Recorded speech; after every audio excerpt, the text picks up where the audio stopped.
जर पाहिलं तर केवळ 30 दिवस एवढाच पाणीसाठा शिल्लक असलेला पाहायला मिळतो. धाराशिव जिल्हा 228 प्रकल्प आहे आणि त्यापैकी वर्ष असल्यामुळे पाऊस आपला धाराशिव जिल्ह्यामध्ये उशिराने पडले.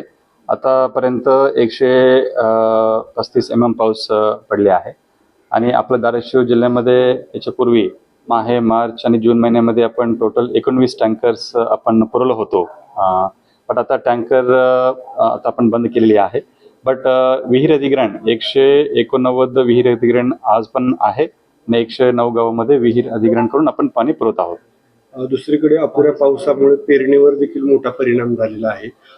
जुलैच्या आता पहिल्या काही दिवसांपर्यंत किती पेरणीचं क्षेत्र झालंय आणि काय संकट आहेत आता आपल्या धाराशिव जिल्ह्यामध्ये 135 mm पाऊस पडल्यानंतर आता लगभग 10% पेरणी झालेली आहे आणि आता पेरणीला गती मिळाली आहे आणि आपण सर्व कृषी विभागामार्फत सर्व शेतकरी बांधवांना एल निनोच्या वर्षी जे काही उपाययोजना करायची आहे, BBF तंत्रज्ञान वापर असो किंवा इंटरक्रॉपिंग असो, सोयाबीन आणि तूर याची इंटरक्रॉपिंग असो, असा एक कंटिन्जन्सी प्लॅन तयार करून त्यांना आपण शेअर केलेली आहे.